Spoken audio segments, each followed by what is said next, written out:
저는 성경이 우리의 믿음과 관련해서 여러 인물들과 사건들을 통해서 아주 많은 말씀을 해주고 있다고 생각하고 있습니다. 지금 우리는 1년 넘게 주일 설교를 성경 인물을 중심으로 해서 말씀을 나누고 있는데, 지금까지 나눈 인물들을 생각해 봐도 믿음을 강조해서 보여준 인물들과 사건들이 굉장히 많았죠.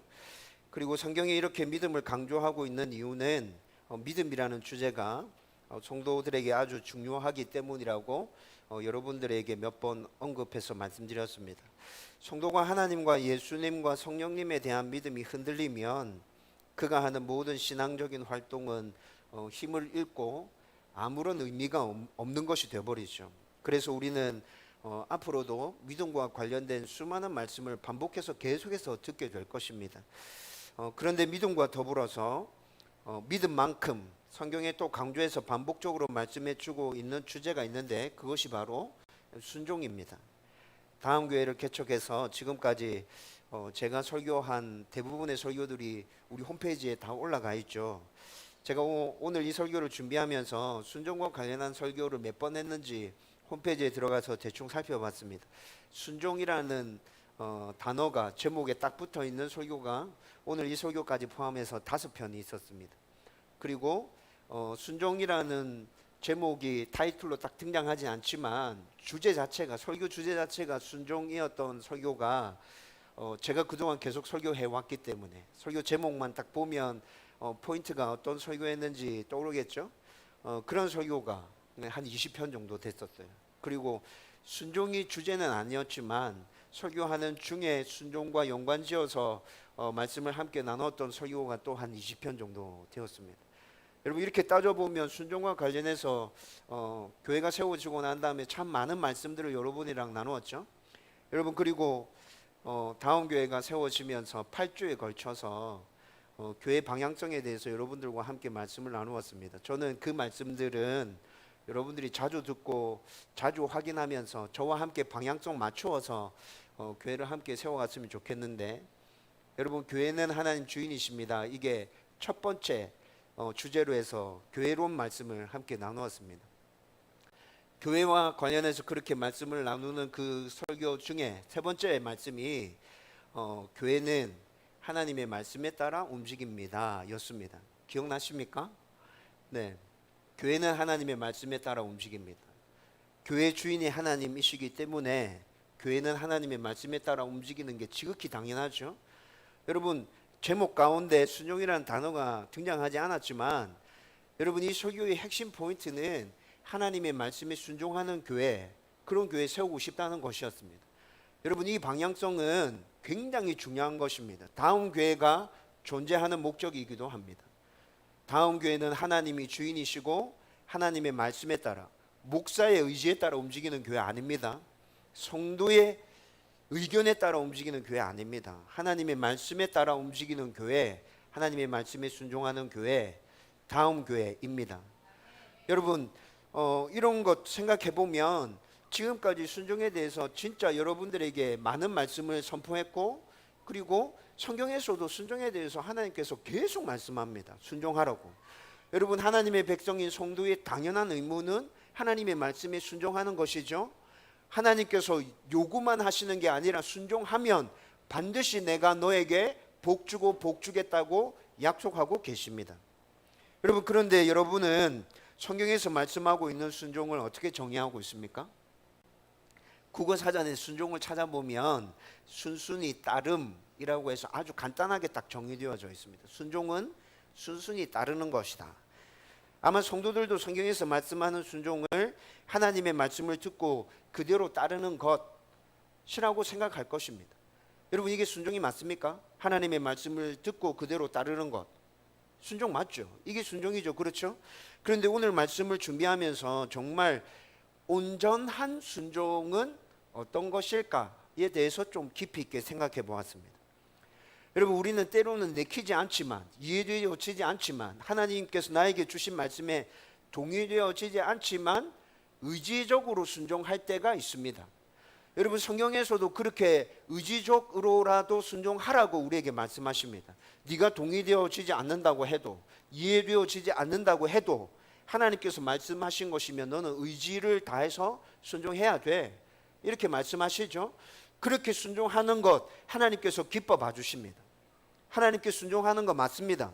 여러분, 그런데 온전한 순종이라고 했을 때, 우리 오늘 설교 제목처럼 순종의 정석이라고 했을 때, 여러분, 그렇게 의지적으로 순종하는 건 온전한 순종, 순종의 정석이라고 할 수 있을까요? 뭔가 좀 부족하다는 생각이 들죠. 그래서 제가 고민을 했었는데, 그러면 온전한 순종, 순종의 정석 딱 내보일 수 있는 거, 그게 뭘까? 제가 생각하기에는 자기 생각과 판단, 고집 등을 완전히 내려놓고 하나님의 말씀에 아무런 토를 달지 않고 순순히 따라가는 것, 그것이 온전한 순종이고 순종의 정석이라고 딱 내밀 수 있는 것 아닐까? 저는 이런 생각이 들었어요. 예를 들자면 이삭을 제물로 바치라는 하나님의 말씀에 순종했던 아브라함처럼, 순종에 대한 이런 정의는 지난주 우리 어떤 말씀 함께 나누었죠? 하나님은 우리의 왕이십니다. 하나님은 우리의 왕이십니다 라는 말씀 지난주에 함께 나누었죠. 여러분, 지난주 나눈 말씀과 굉장히 부합해서 딱 떨어지는 말씀입니다. 하나님이 우리의 왕이시고 우리의 주인이시면 진짜 제가 방금 온전한 순종에 대해서 정의했던 것처럼 하나님께서 우리에게 말씀하실 때 내 생각과 내 고집과 내 판단을 다 내려놓고 토달지 않고 그냥 묵묵하게 하나님 말씀에 따라 나아가는 것, 여러분, 그게 진짜 온전한 순종 맞겠죠? 저는 저와 여러분들이 이렇게 순종할 수 있는 사람이 되었으면 좋겠습니다. 여러분, 그런데 이렇게 온전한 순종을 하면, 순종의 정석이라고 할 수 있는 그런 순종을 내가 해가면, 그러면 목사님, 하나님께서 나에게 주신 자유의지는 어떻게 되는 거예요? 자유의지는 온데간데 없고 내가 로봇처럼 그냥 하나님 말씀하시면 따라하고 그렇게 되면 이상해지는 거 아닌가요? 이런 생각이 들 수도 있습니다. 여러분, 오늘 우리가 함께 나눌 말씀은 순종의 정석과 불순종의 정석을 같이 보여주고 있습니다. 근데 이 부분들을 좀 자세히 나누면서 순종의 정석이라고 방금 제가 정리해 드리는 그것이 우리의 자유의지와는 어떻게 연결되어서 작동하고 있는지에 대해서 오늘 말씀을 나누면서 저와 여러분들이 이 궁금증을 함께 풀어봤으면 좋겠습니다. 그리고 난 다음에 나도 온전하게 순종하는 하나님의 백성 되어야겠다 결단할 수 있기를 주님의 이름으로 축원드립니다. 이스라엘 백성들은 가나안 땅에 정착하고 난 후에 지금까지 각자 자기 소견에 오른 대로 행하면서 스스로 왕인 삶을 살면서 문제를 계속 일으켰죠. 여러분, 그런데 이렇게 문제들이 계속 반복되었음에도 불구하고 자기에게 무슨 잘못이 있는지에 대해서는 전혀 생각해 보지 않았어요. 그리고 이제는 주위의 여러 나라가 시행하고 있었던 중앙 집권적인 제도 아래서 강력한 힘을 발휘하는 왕정이 눈에 들어오기 시작했어요. 굉장히 부러웠어요. 우리도 왕정하면 나라가 좀 편해지고 살기 좋아지지 않을까? 여러분, 마침 그때 사무엘의 아들들이 불의를 행하고 나쁘게 판결을 함으로 인해서 백성들의 불만을 사게 되었죠. 이 틈을 타서 왕을 세워달라고 사무엘에게 요구하기에 이르게 됩니다. 여러분, 지난주에 우리가 살펴본 것처럼 왕정 자체는 나쁜 것이 아니었습니다. 왕정 자체는 문제가 되는 것도 아닙니다. 단지 왕정을 요구하는 이스라엘 백성들의 마음이 하나님을 왕으로 인정하지 않는 그 마음이 문제였죠. 그리고 또 왕정이 실행되면서 왕위에 오른 자들이 하나님을 잊고 자기가 진짜 왕이 되려고 한 그것이 문제였다고요. 그래서 하나님께서는 민수기 17장에 올바른 왕정에 대해서 말씀해 주실 때 왕위에 오른 자는 늘 하나님의 말씀을 곁에 두고 읽고 묵상하면서 하나님께 순종하고 또 하나님만이 진정한 왕이심을 늘 인정해야 한다, 그렇게 말씀해 주고 있죠. 만약에 왕위에 오른 자가 이렇게 하나님의 말씀을 붙들고 하나님께 순종하고 있으면 하나님 뭐라 약속하셨습니까? 그의 왕위를 대를 이어서 든든히 세울 것이고 내가 복 주고 복 줄 것이다. 하나님 이렇게 약속하셨잖아요. 그런데 이스라엘 백성이 왕을 요구하는 것은 이런 것과는 전혀 상관없이 그냥 세상의 방식을 따르고 세상과 같아지기 위해서 왕정을 요구하고 있는 것입니다. 여러분, 요한복음 17장 읽어보면 예수님께서 마지막으로 제자들을 위해서 중보 기도하시는 기도 장면이 나옵니다. 예수님의 기도가 굉장히 자세하게 기록되어져 있습니다. 여러분, 그런데 그곳에 반복해서 등장하는 문구가 있습니다. 예수님이 제자들을 위해서 기도할 때 세상과 같지 아니하니, 세상과 같지 아니하니, 세상과 같지 아니하니. 여러분, 예수님께서 제자들을 위해서 기도할 때 왜 이 문구를 계속 쓰고 계실까요? 예수님께서 제자들에게 요구하시는 진짜 제자다운 삶은 세상을 따라가는 삶이 아니라 세상과 구별된 거룩한 삶을 살라라는 것이죠. 여러분, 성도의 삶은 이런 것 아닙니까? 구약 성경에서도 세상과 같아지는 것이 아니라 너희는 하나님의 백성으로 거룩하게 구별되어야 된다, 거룩해야 한다고 계속 말씀해 주고 있죠. 근데 지금 이스라엘 백성들은 어떻게 가려 한다고요? 세상과 같아지려고 하고 있다니까요. 여러분, 이것을 정확하게 표현하면 어떻게 되는 거예요? 말은 하나님이 나의 왕이라고 얘기하고 있지만 실상은 하나님이 왕 되심을 인정하지 않는 것이죠. 하나님께서는 이스라엘 백성들의 이런 마음을 다 알고 계셨습니다. 이미 그들의 마음이 확정되어서 지금 왕을 요구하고 있다는 것을 하나님께서는 다 알고 계셨죠. 그래서 9절 말씀에서 사무엘에게 왕의 제도를 가르치라 라고 말씀하고 계신 것입니다.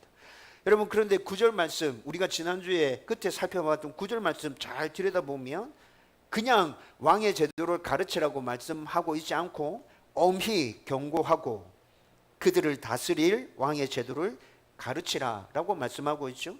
여러분, 하나님께서 이렇게 말하는 것으로 보아서 왕정에서 생길 수 있는 불의와 백성에게 생길 수 있는 해로운 일들을 자세하게 알려주어서 그들이 다시 돌이키고 하나님이 주인 되심을 인정하는 대로 돌아오기를 바라고 있다는 마음이 느껴집니다. 하나님의 이 마음이 여러분도 느껴지나요? 엄히 경고해서 가르치라 라고 말씀하고 있죠. 여러분, 앞서 제가 언급했던 것처럼 왕정 자체는 나쁜 것이 아니지만 모든 인간 왕은 죄성으로 물들어 있어서 하나님을 왕으로 모시며 백성을 통치하는 것이 얼마나 어려운 일인지 여러분, 이후에 왕이 세워지면서 우리는 계속 성경에 나타나는 말씀을 통해서 확인했잖아요. 여러분, 왕정에 있어서 가장 모범이 되는 모델이 누굽니까? 어떤 왕이죠? 다윗 왕. 여러분, 다윗 왕은 완벽했습니까? 아니요. 다윗 왕이 왕정에 있어서 최고의 모델로 하나님께서 그를 기준 삼아서 다른 왕들을 평가할 때 그렇게 다윗을 인정해 주시고 있는 모습이 분명히 드러납니다. 그런데 다윗도 온전하지 못했다고요. 간음했죠, 교만했죠, 포악해서 저는 자들과 맹인들을 죽이는 일들을 벌이기도 했습니다. 여러분, 그렇지만 다윗은 자신의 죄가 드러날 때마다 하나님께 철저히 회개했고 평상시에는 늘 하나님을 왕으로 인정하는 삶을 살기 위해서 끊임없이 몸부림치고 있었죠. 다윗의 그런 모습을 하나님께서 의롭게 봐주신 거잖아요. 여러분, 그런데 늘 자기들은 하나님을 왕으로 인정하고 있고 우리는 하나님의 백성이다 라고 말했던 남유다의 왕들 쭉 살펴보면 여러분, 솔로몬 이후에 르호보암 시대 때 나라가 둘로 나눠지죠. 그렇게 나라가 둘로 나누어지고 난 다음에 남유다에 20명의 왕이 등장합니다. 그런데 그 20명의 왕 중에서 8명만이, 그것도 다윗과 비교했을 때 한참 모자라지만 하나님께서 그나마 선하다라고 인정해 준 왕은 8명밖에 없었다고요. 하나님의 백성이라고 말했던 그 남유다에서도 12명의 왕은 악한 왕이었어요. 이렇듯 한 개인이 하나님을 왕으로 인정하는 것도 굉장히 어려운데 한 나라가 조직적으로 하나님을 왕으로 인정하는 것은 더 어려운 일이죠. 아무튼 하나님은 다시 돌이키기를 원하는 마음이 분명히 있었어요. 그런데 사무엘이 하나님의 이 마음을 알았어요. 그래서 이 마음을 품고 지금 사무엘이 이스라엘 백성들에게 가서 왕정에 대해서 얘기해 줍니다. 니네들이 요구하는 그 왕정이 그렇게 좋은 게 아니다 얘들아. 이렇게 해서 쭉 설명해 줘요. 여러분 먼저 11절에서 13절 말씀 보면 왕이 세워지면 분명히 그는 군대를 조직할 것이다. 그리고 그의 개인적인 일들을 위해서 너의 아들들과 딸들을 데려갈 것이다. 이렇게 경고하고 있죠. 여러분 우리가 알고 있듯이 왕정은 강력한 중앙 집권적인 정치 형태이고 왕이 가진 강한 힘은 어디서부터 비롯되는 것입니까? 군대에서부터 비롯되어지는 것이라고요. 왕정 체제 하에서는 왕의 힘은 곧 군대에서부터 나오는 것이거든요. 여러분 왕정 하에서는 군대가 얼마나 강하고 그 군대를 왕이 얼마나 강력하게 장악하고 있느냐, 여러분 이것에 따라서 국내 정세와 국제 정세가 판가름 나는 것이죠. 굉장히 강한 군대가 있습니다. 그 군대를 왕이 완벽하게 장악하고 있습니다. 여러분 그 왕은 나라 안이든 나라 밖이든 못할 일이 없는 거예요. 다 하는 거예요. 알렉산더가 그랬죠. 그렇죠? 예, 로마 시대 때 로마의 왕들이 그랬잖아요. 강력한 군대를 앞장 세워서 침략 전쟁을 펼치고 영토를 막 넓혀 갔던 것 아닙니까? 그래서 11절 말씀에서 왕이 세워지면 왕은 첫 번째로 군대를 조직하기 위해서 젊은 남자들을 징집할 것이다. 그리고 그들을 앞세워서 전쟁이 나면 그들을 앞세워서 자기 방패막으로 삼을 것이고, 또 전쟁에서 그들이 흘린 피로 승리를 쟁취하기 위해서 발악할 것이다. 이런 것들을 쭉 얘기해 주고 있어요. 여러분 그리고 12절 말씀에서는 전쟁 상황이 아니라도 12절 말씀에 보면 너희의 아들들을 천부장과 50부장으로 세운다 이렇게 말하고 있거든요. 이 말이 무슨 말이냐면 전쟁 상황이 아니라도 상비군을 조직해서 너희들의 아이들을 집으로 돌려보내지도 않고 그들을 계속해서 훈련시키고 강한 군대를 만들면서 자신의 힘들을 과시하고, 그래서 백성들을 통치하고, 그래서 다른 나라들을 통치하고 그렇게 할 거야. 지금 이 얘기를 하고 있는 거예요. 여러분 그런데 이렇게 왕이 젊은이들을 징집해서 군대를 만든다 하더라도 공평하고 정당하게 또 이에 맞는 합당한 보상과 대우를 해주면서 징집한다면 여러분 왕이 군인들을 징집하는 게 크게 문제가 되겠어요? 문제가 안 되죠. 여러분 나라의 왕을 요구하고 있는, 우리나라의 왕을 요구하고 있는 이스라엘 장로들도 왕이 세워지면 군대가 소집될 것이라는 것 정도는 알고 이야기하고 있을 겁니다. 그런데 그 절차가 공평하고 정당성이 있고 그리고 군인들에게 합당한 보상이 주어진다면 그건 자기들이 백종으로서 감내해야 할 거다 생각하고 있겠죠. 여러분 그런데 왕정 하에서 공평성이, 정당성이, 정당한 대우와 보상이 여러분 백성들에게 주어졌습니까? 여러분 이렇게 통치했던 왕은 눈을 씻고 닦고 찾아봐도 찾기 힘들죠. 왕정에서 왕의 명령은 곧 법이고 그 법을 어기면 처벌이 따르게 되는데, 군대와 관련해서 왕명을 어기는 것은 반란으로 간주하고 거의 대부분 사형을 선고했습니다. 여러분 상황이 이렇다 보니까 왕이 젊은 아들들을 데려가서 군대를 소집하고 만들고 난 다음에 합당한 보상, 대우, 공평성, 정당성 이런 거 전혀 없지만 왕에게 불만을 제기할 수 없는 거예요. 이뿐만이 아니라 13절 말씀에 보면 왕의 개인적인 일을 돌보게 하려고 젊은 여인들도 데려갈 것이라고 말씀하고 있습니다. 이들은 왕의 속욕을 채우는 놀이개로 또 왕궁에 필요한 여러 가지 일을 감당하는 궁녀가 될 것이죠. 그런데 이들을 왕이 데려갈 때도 젊은 남자들을 징집할 때와 같이 백성들은 뭐라 말할 수가 없어요. 부당하고 불의하고 불만이 있고 분노가 치밀어 올라도 그냥 왕이 명령하고 왕이 집행하면 그냥 무조건 복종해야 한다는 것이죠. 여러분 이것이 이스라엘 백성들이 요구하고 있는 왕정의 실상입니다. 여러분 이것뿐만이 아니라 또 14절과 15절 말씀에 보면 세금과 관련해서 왕정의 부당함을 또 말해주고 있습니다. 여러분 지난주에도 잠깐 언급했듯이 왕정은 중앙 집권적인 조직을 갖춰야 하고 또 전쟁이 일어나지 않아도 항상 상비군을 유지해야 했기 때문에 돈이 굉장히 많이 필요했다 그랬죠. 여러분 이 돈은 백성들에게서 세금을 징수해서 충당했습니다. 이렇게 거친 세금이 공평하게 징수되고 또 정당하고 적절하게 나라의 유지와 관리에 사용된다면 이 또한 백성들은 별로 말할 것이 없습니다. 왕이 세워지면 그렇게 될 것이라는 걸 알고 이들이 지금 왕을 요구하고 있다니까요. 여러분, 그런데 이렇게 거친 세금이 공평하게 정당하게 잘 사용되어졌느냐?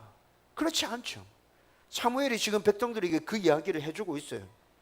여러분, 14절과 15절 말씀에 보면 세금의 상당 부분이 나라의 유지와 관리에 상관없이 왕의 개인 호주머니로 들어갔죠. 그리고 왕이 자신의 힘과 권력을 유지하기 위해서 자신의 측근들에게 돈을 계속해서 풀어줍니다. 그래서 자기 주위를 떠나지 않게 만들고 그들이 또 호의호식하는데 이 돈들을 다 사용하고 있습니다. 여러분, 뿐만 아니라 15절 말씀에 보면 이렇게 거두는 세금을 여러분 지금 11조 개념을 사용해서 설명해 주고 있어요. 여러분, 11조가 어떤 겁니까? 11조, 하나님이 우리의 모든 것의 주인, 내가 가지고 있는 모든 것들은 하나님의 것임을 인정하며 10분의 1을 떼서 하나님 앞에 드리는 게 11조죠. 그런데 지금 왕이 거두는 세금을 11조에 빗대어서 설명하고 있다니까요. 여러분, 이게 무슨 말이에요? 백성이 가지고 있는 모든 것은 다 왕의 것. 내 마음대로 할 수 있어. 내가 내놓으라면 니네들은 다 내놔야 돼. 여러분, 이런 식으로 세금을 걷어간다고 지금 말해주고 있는 거예요. 여러분, 그런데 왕이 10분의 1만 세금을 걷습니까? 때에 따라서는 10분의 3, 10분의 4까지 왕이 세금을 걷어갔죠. 여러분, 왕이 걷는 세금뿐만이 아니라 중앙 집권적인 조직 하에 있었던 지방 관리들까지 여러분 따로 세금을 백성들에게 부과하게 됩니다. 여러분, 이렇게 백성들이 세금을 내고 이쪽에 또 세금 내고 이렇게 하다 보면 거의 빈털터리가 되죠. 결국에는 지방 관청의 노예나 나라의 노비로 백성들이 전락하게 되잖아요. 여러분, 왕정 하에서 이런 일들이 비일비재하게 계속 일어났잖아요. 사무엘이 지금 그것에 대해서 경고하고 있다고요. 이뿐만이 아니라 16절에서 17절 말씀에서는 백성들의 재산까지 왕이 다 빼앗아갈 것이라고 말합니다. 여러분, 16절 말씀에서 처음에는 노비와 나귀들의 노동력을 착취할 것이라고 말씀하고 있죠. 재산을 빼앗아가는데 처음부터 네 가진 거 다 내놔. 왕이 이렇게 다가오지 않을 거고 처음에는 노동력 내놔라 이렇게 얘기할 거다. 그리고 17절 말씀에 한 걸음 더 나가서 어떻게 얘기합니까? 백성들에게 있어서 가장 중요했던 가축인 양, 그 양을 또 11조 개념으로 10분의 1을 빼앗아갈 것이라고 그렇게 얘기하고 있죠. 여러분, 이거 지금 점층 구조로 두 단계를 보여준 것입니다. 처음에는 너희의 노동력을 착취할 거야. 그리고 난 다음에 한 단계 더 발전하면 너희가 기르고 있는 양의 10분의 1을 왕이 빼앗아갈 거야. 여기까지 말씀하고 그 다음에는 안 보여지고 있죠. 그 다음에 얘기를 안 하고 있어요. 여러분, 그런데 점층 구조로 이렇게 진행되어져 갔으면 그 다음번에는 왕이 어떻게 할 것 같습니까? 농사 짓고 있는 땅을 일부 빼앗아갈 겁니다. 그 다음에 어떻게 나오겠죠? 네. 일부가 아니라 상당히 많은 부분을 또 빼앗아갈 겁니다. 그리고 결국에는 백성들이 살고 있는 집까지도 빼앗아가게 될 것입니다. 여러분, 지금 이렇게 점층적으로 너희들이 가지고 있는 재산까지도 왕이 다 빼앗아간다? 지금 사무엘이 아주 자세하게 설명해 주고 있는 것이에요. 그리고 마지막으로 더 두려운 것은 18절 말씀에 나타납니다. 여러분, 18절 말씀에서 왕의 폭압과 착취로 이스라엘 백성이 울부짖는다고 해도 하나님께서는 그 기도를 듣지 않으실 것이라 말씀하십니다. 왜 그렇습니까? 왕정은 하나님을 왕으로 인정하지 않는 이스라엘 백성이 스스로 선택한 것이기에 그 결과도 스스로 짊어지라는 것이죠.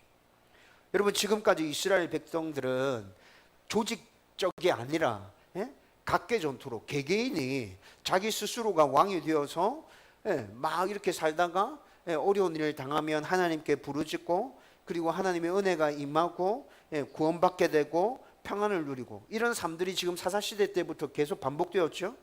여러분, 그런데 그때는 조직적으로 하나님이 왕이심을 부인하지는 않았잖아요. 각자 개인이 그렇게 하나님의 왕이심을 인정하지 않고 자기가 왕이라고 주장하면서 살았던 시기였거든요.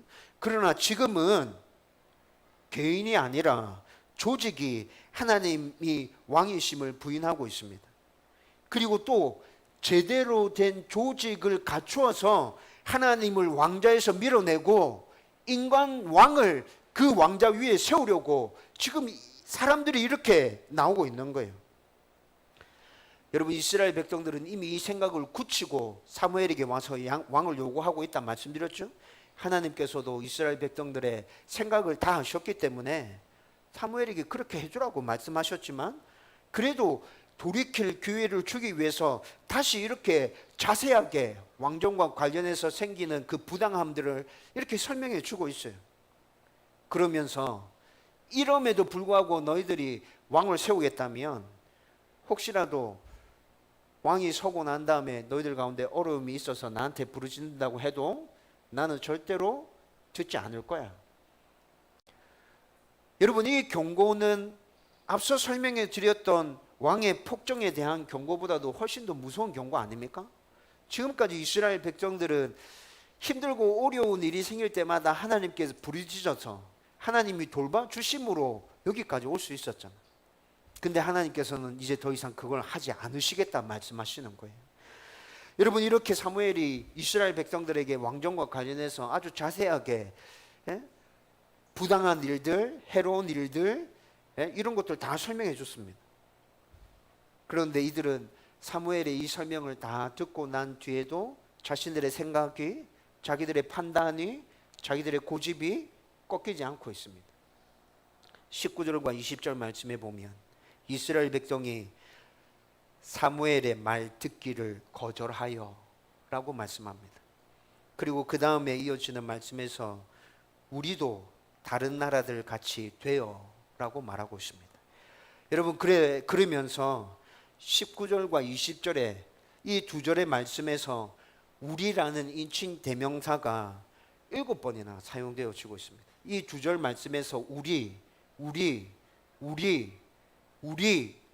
계속해서 우리라는 인칭 대명사가 사용되어지고 있죠. 여러분, 이 말이 무슨 말이에요? 하나님은 사라지고 온데간데 없고 인간의 교만의 극치인 우리만이 남아 있습니다. 그리고 하나님의 백성은 세상과 같지 않고 구별되어야 한다라는 하나님 백성의 거룩이라는 정체성을 헌신짝처럼 버리고 사단이 아주 예쁘게 포장해 놓은 교만과 욕심이라는 죄를 붙들고 죽음의 구렁텅이를 향해서 스스로 빠져들기 위해서 자청하고 있습니다. 저는 여기서 불순종의 정석이 이것이구나 라는 것을 발견하게 됩니다. 여러분, 불순종의 정석 무엇이 보입니까? 고집이 보입니까? 고집이 보이나요? 앞에서 사무엘이 왕정의 폐단을 아주 자세히 설명해 주었음에도 불구하고 그들은 듣기를 거절하고 사무엘의 말을 전부 다 부정했습니다.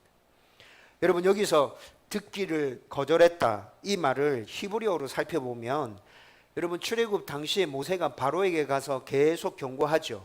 그런데 바로가 듣지 않았다고 성경에서 말씀하고 있습니다. 그 단어가 오늘 여기에서 똑같이 사용되어지고 있습니다. 여러분, 바로가 모세의 말을 듣지 않았다 이 말이 무슨 말이죠? 귀를 닫았고 마음을 닫았다는 것입니다.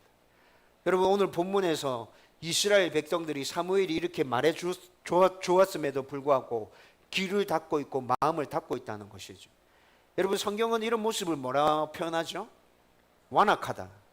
완악하다고 표현합니다.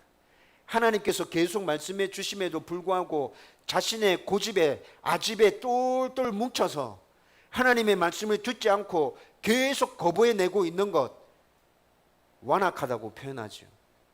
여러분, 저는 성도들 중에 완악한 성도들을 가끔씩 만날 때 있습니다. 그리고 이스라엘 백성들은 아니로소이다 라고 말하면서 사무엘의 말이 모두 다 틀렸다고 얘기하고 있습니다. 여러분, 사무엘이 지금 이야기해 준 거 모두 다 틀렸다고 얘기하는 거거든요. 네가 말한 거 전부 다 틀렸어.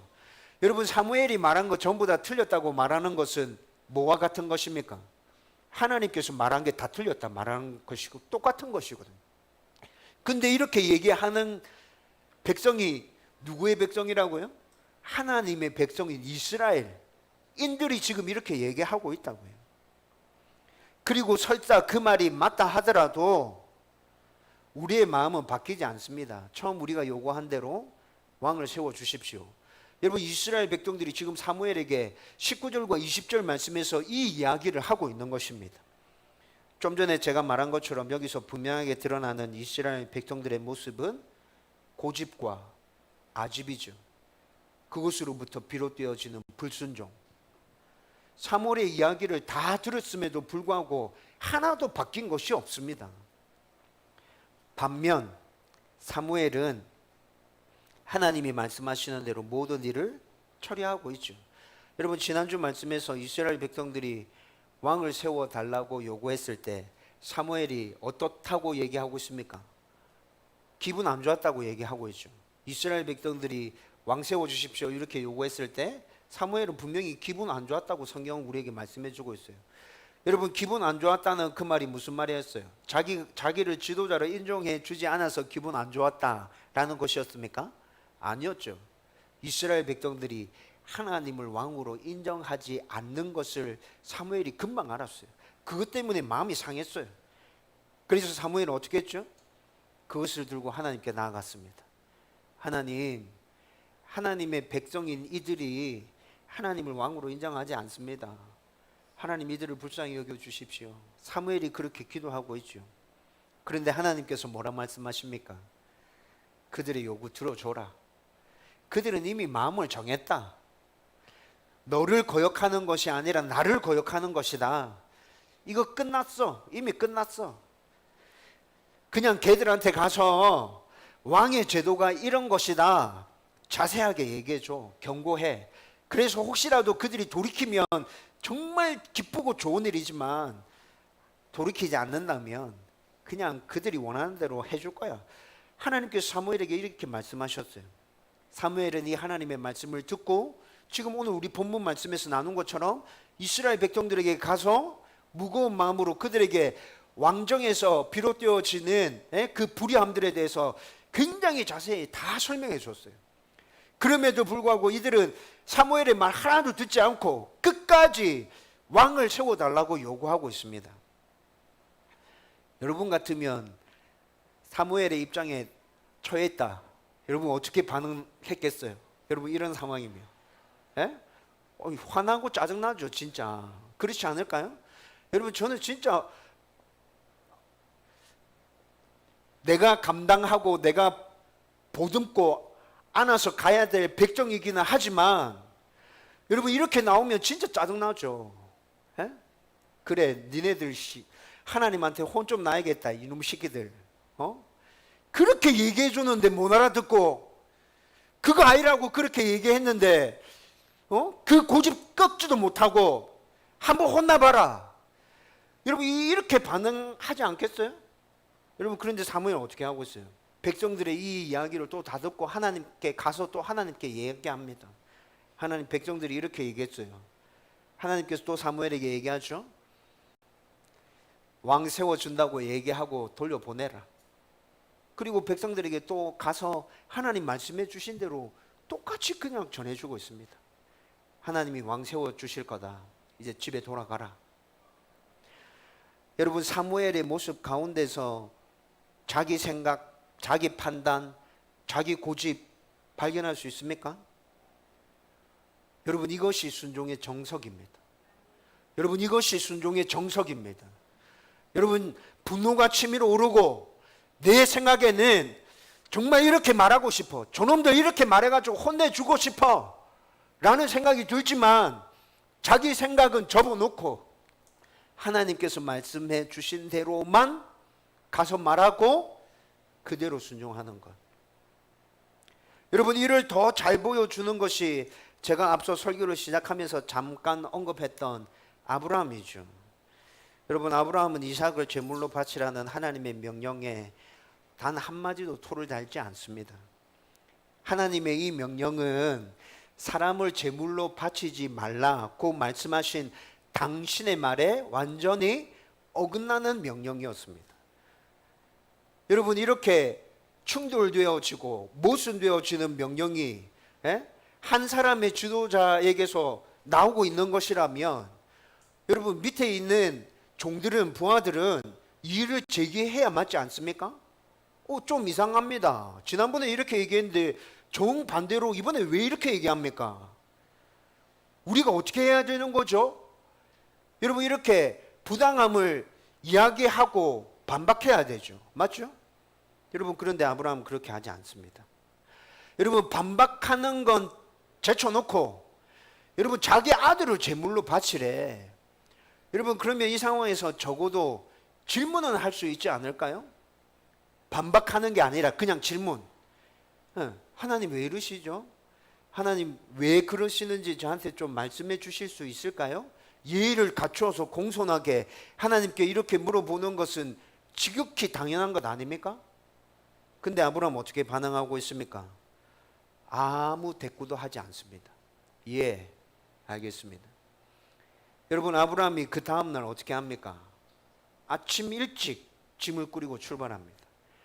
자기 아내 사라에게도 말하지 않습니다.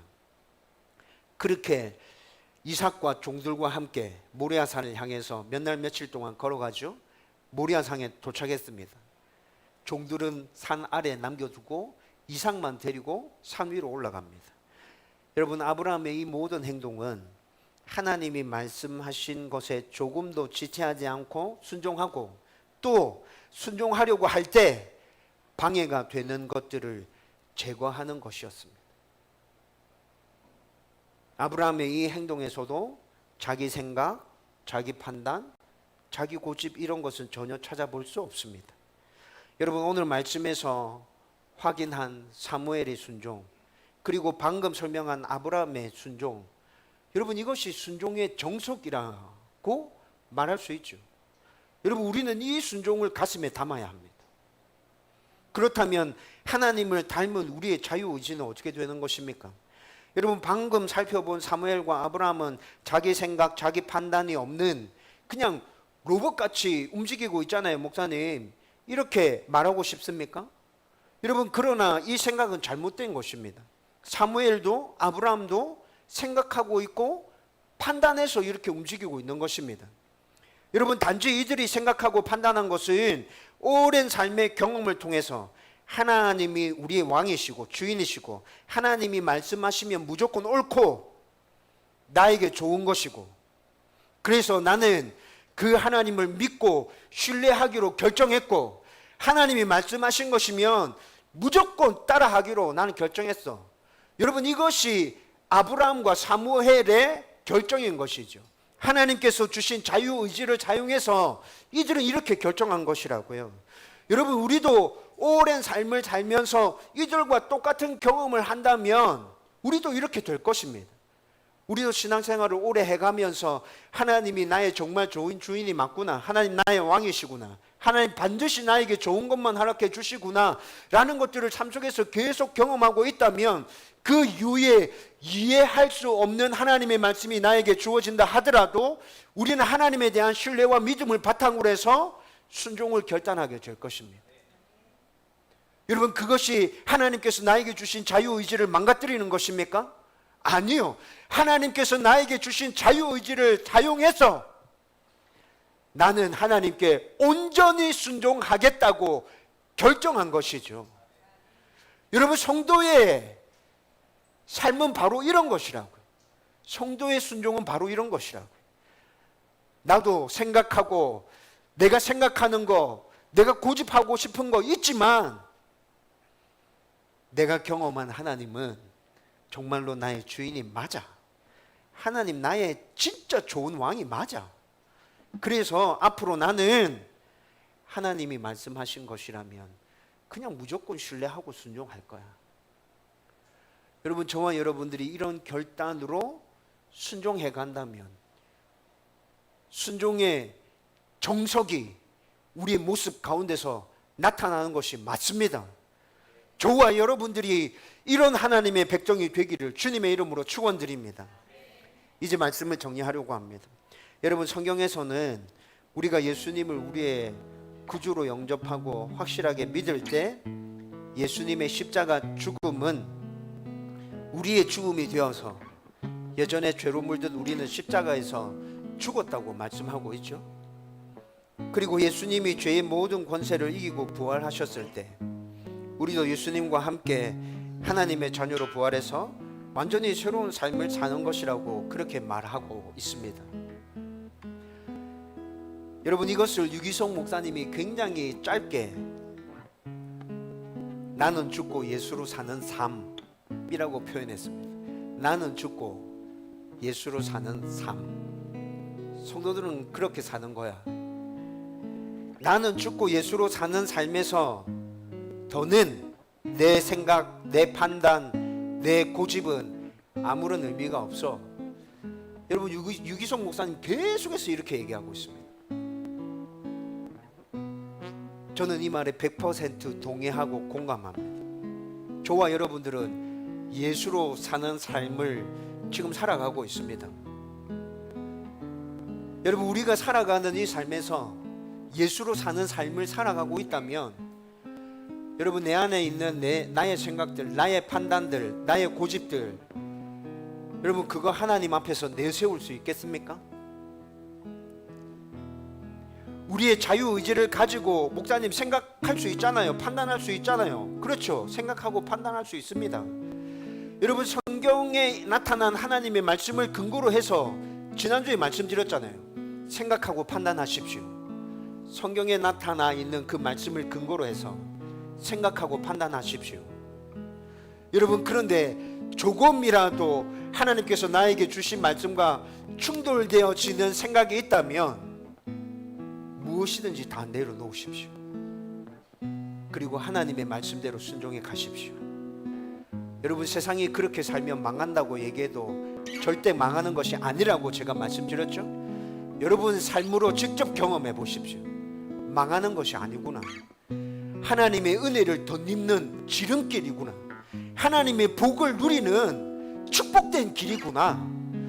여러분, 그런 믿음의 경험들이 하나하나 쌓이게 되면 우리는 아브라함과 같이 어떠한 순간에도 순종의 정석의 모습을 우리의 삶 가운데서 일관되게 보이면서 살아갈 수 있게 될 것입니다. 저와 여러분들이 그런 삶 살 수 있었으면 좋겠습니다. 하나님의 은혜와 복을 그런 삶 가운데서 풍성히 누리며 살아갈 수 있었으면 좋겠습니다. 정말 순종의 정석이 저와 여러분들의 모습에서 끊임없이 나타나게 되기를 주님의 이름으로 축원드립니다.